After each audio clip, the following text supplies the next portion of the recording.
اچھا جی، اب کچھ باتیں جو کہ ہمیں اتنا کامن پریکٹس یہ نہیں ہونا چاہیے جتنا یہ ہوتا ہے اور ہمیں آپ کو بتانا پڑتا ہے جی۔ کراچی میں کل پھر ایک نوجوان جو ہے وہ ڈکیتی کے دوران لقمہ اجل بن گیا اور NED یونیورسٹی کا اسٹوڈنٹ ہے، یہ طالب علم بلال اس کا نام ہے، انجینئرنگ یہ کر رہا تھا اور یونیورسٹی سے نکلنے کے بعد قریبی ہوٹل پر ڈکیتوں نے لوٹ مار کی اور جو یہ بالکل جو ہوتا ہے اور اس کی CCTV فوٹیج جو ہے یہ سامنے آ گئی ہے، آپ دیکھ بھی سکتے ہیں۔ آنیسٹلی میں جب دیکھ ہی رہی تھی نا تو میرے رونگٹے کھڑے ہو رہے تھے کہ دس از سچ اے کامن پریکٹس، کچھ بھی ہو سکتا ہے۔ آپ لٹرلی کسی دکان پہ آپ کچھ سودا لینے گئے ہو، ایک اسٹوڈنٹ کے پاس کیا ہوگا جو وہ مانگنے آ گئے تھے، جو لینے کے لیے 3 گولیاں مار دیں آپ اس نوجوان کو، اس کے ماں باپ کی زندگی ختم کر دیں، اس کے بہن بھائیوں کو ہمیشہ کے لیے ایک صدمہ دے جائیں، مطلب وہ خاندان آپ شیٹر کرتے ہیں۔ خاندان کا بھی بتا دیں، مڈل کلاس فیملی، گھر کا سب سے چھوٹا لڑکا، سب سے چھوٹا بیٹا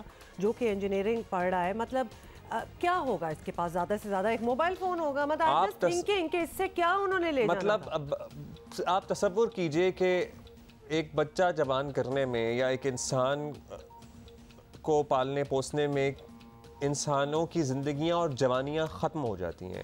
ماں باپ کی کتنی صحیح کوشش اور محنت کے بعد ان کا بیٹا NED یونیورسٹی میں پہنچا، انہوں نے وہاں اس کا ایڈمیشن کرایا۔ ہزاروں خواب اس بچے کے لیے پاس اپنے مستقبل کے لیے تو تھے ہی، لیکن اس کے والدین کی کتنی امیدیں تھیں۔ کاشف مشتاق ہمارے ساتھ۔ کاشف، کیا ہوا ایگزیکٹلی؟ CCTV بھی ہمیں کلیئر کریں۔ کیا زیادہ سے زیادہ ایک لیپ ٹاپ یا ایک موبائل فون ہوگا اس کے پاس، وہ چند ہزار روپے ہوں گے؟ کہ لڑائی کیا پڑ گئی کہ وہ 3 گولیاں مار کے چلے گئے اس کو؟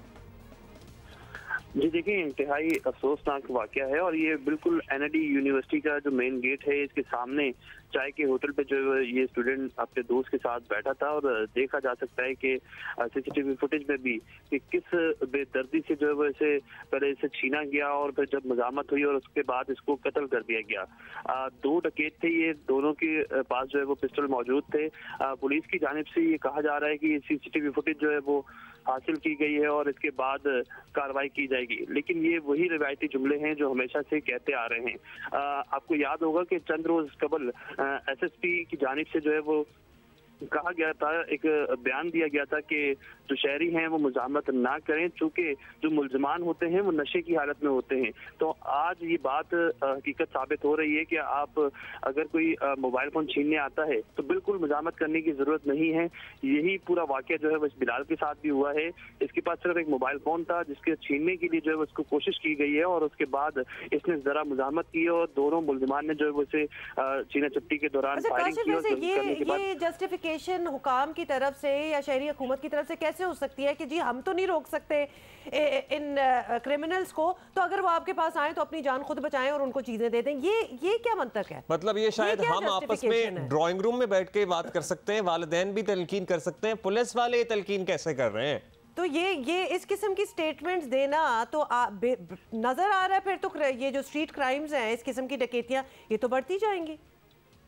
بالکل ایسا ہی ہے، ایک مذاق لگا جب یہ اسٹیٹمنٹ سامنے آئی اور باقاعدہ ویڈیو بیان دیا گیا SSP کی جانب سے، اور یہ کہا گیا کہ آپ وقتی طور پر جو ہے وہ جو بھی چیز آپ کے پاس موجود ہے فوری آپ جو ہے وہ ملزمان کے حوالے کر دیں، لیکن اس سے یہ چیز ثابت ہوتی ہے کہ پولیس جو ہے وہ ملزمان تک نہیں پہنچ پا رہی ہے، کارروائی نہیں کی جا رہی ہے۔ جب گزشتہ روز بھی یہ کارروائی ہوئی تو فوری طور پر 2 بیان جاری کیے گئے۔ نمبر 1 ہم نے CCTV فوٹیج حاصل کر لی ہے، نمبر 2 ہم اس کا مقدمہ درج کر لیں گے۔ یہ روایتی کام ہے، یہ ہوتے جا رہے ہیں اور اس طرح کی وارداتوں کے بعد فوری طور پر مقدمہ بھی درج ہو جاتا ہے۔ ان کی شناخت ہوئی؟ ایک CCTV فوٹیج تو نہیں ہوگی ہے، کہاں سے آ رہے ہیں کہاں سے جا رہے ہیں، سینکڑوں کیمرے ہوں گے جہاں سے پتہ لگ سکا، یہ شناخت ہو سکی یہ ان ملزمان کی کہ نہیں بس اب روایتی چل رہا ہے اب تک سب کچھ؟ جی بالکل، میری SSP ایسٹ سے بات ہوئی اس حوالے سے، تو ان کی جانب سے کہا کہ متعدد CCTV، چونکہ یونیورسٹی روڈ ہے تو متعدد CCTV فوٹیج جو ہے وہ حاصل کر لی گئی ہیں۔ یہ گینگ جو ہے وہ منظم گینگ لگ رہا ہے، جس طرح سے انہوں نے کافی سارے لوگ بیٹھے ہوئے لیکن دھڑلے سے جو یہ واردات کی اور واردات کرنے کے بعد یہ یہاں سے فرار ہو رہے ہیں۔ تھینک یو سو مچ۔ میں صرف یہاں سوچ رہی ہوں کہ جو یونیورسٹی کے لڑکے لڑکیاں، لڑکے خاص طور پہ جوان خون ہے، وہ کیوں نہیں لڑیں گے؟ وہ تو اپنے اوپر لے لیں گے نا کہ آؤ میں روکوں، نہ لڑیں، لیکن تو